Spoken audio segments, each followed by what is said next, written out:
Aujourd'hui, Zoom sur les ZAT, établissement et service d'aide par le travail de Chauffailles. Cette structure existe depuis 1992 et accueille des personnes en situation de handicap. D'hier à aujourd'hui, les ZAT de Chauffailles a-t-il connu des évolutions? Pour répondre à cette question, nous accueillons Cyril Dinan qui est moniteur sous-traitance. Bonjour Cyril. Bonjour. Les ZAT de Chauffailles a été créé en 1992. Pourriez-vous nous dire par qui et pourquoi? Alors les ZAT a été créé par les parents de jeunes en situation de handicap. Tout simplement parce qu'ils se sont dit qu'est-ce que nos jeunes vont devenir, qu'est-ce qu'ils vont faire. Donc dans un souci de projection sur l'avenir, ils ont créé déjà une association pour venir en aide à ces jeunes et qu'ils puissent avoir travaillé, les occuper, avoir un avenir. Voilà, tout simplement. Les ZAT de Chauffailles proposent du travail aux personnes en situation de handicap. Pourriez-vous nous expliquer quels métiers sont proposés aujourd'hui? Alors actuellement, les ZAT, il est en deux parties. On a une partie ferme, avec du maraîchage et un petit peu d'horticulture. Une partie espace vert. Et après, on a la partie atelier où il s'agit de sous-traitance industrielle et de conditionnement. Voilà, de petites fabrications en général. Nous savons que les ZAT de Chauffailles proposent différents domaines d'activité aux travailleurs handicapés. Étaient-ils déjà tous présents à la création de l'ESAT ou les activités ont-elles évolué au fil du temps?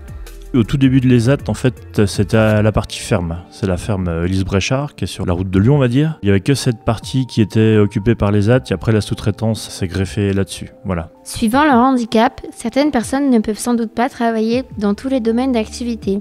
Comment vous sélectionnez vos employés? Alors tout simplement, il n'y a pas de sélection. Il y a une liste d'attente, enfin les personnes postulent à l'ESAT, et après on prend les personnes comme elles sont. Combien de travailleurs handicapés employez-vous aujourd'hui et avec quel type de contrat? On a une soixantaine d'adultes en situation de handicap.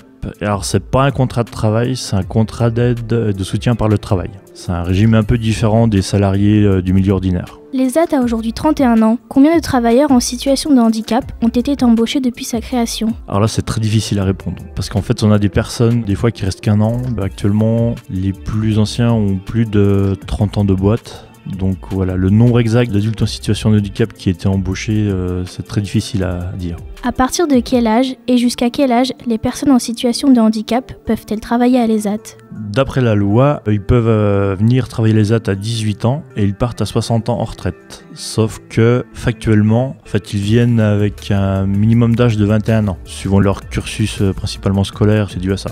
Nous savons que les ZAT emploient également des salariés valides pour encadrer les travailleurs handicapés. Pourriez-vous nous dire combien et quelles sont leurs fonctions? Alors on a actuellement 6 moniteurs d'atelier, on a des aides-moniteurs d'atelier, notamment un atelier sous-traitance. Après on a des personnes, on a des éducateurs qui sont au foyer, qui encadrent les personnes donc, qui vivent dans le foyer. On a des animateurs de l'accueil jour, plus des intervenants à l'accueil jour, suivant le type d'activités qui seront proposées. À sa création, les ZAT de Chauffailles dépendaient de l'association Oasis. Pourriez-vous nous en dire un peu plus sur le rôle et le fonctionnement de cette association? Alors l'Oasis, donc, c'est l'association qui a été créée justement par ses parents de jeunes en situation de handicap. Le rôle c'était en fait de faire fonctionner les ZAT de manière administrative on va dire. Après le fonctionnement, il y avait comme toute association un comité d'administration. L'Oasis avait un directeur qui était nommé par cette association, par le comité d'administration de cette association. Voilà. Depuis quelques années, les ZAT de Chauffailles dépendent maintenant de Convergence 71. Pourriez-vous nous expliquer là où les raisons de ce changement?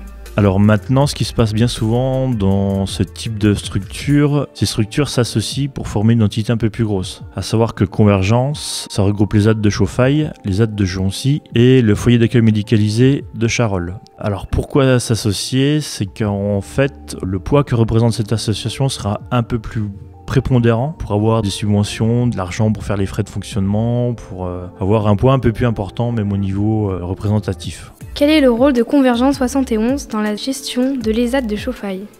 J'ai un peu répondu à la question d'avant. Donc en fait, le rôle de Convergence 71, ça sert à chapeauter justement les ZAT de Chauffailles. C'est la tête directrice, on va dire, de les ZAT de Chauffailles.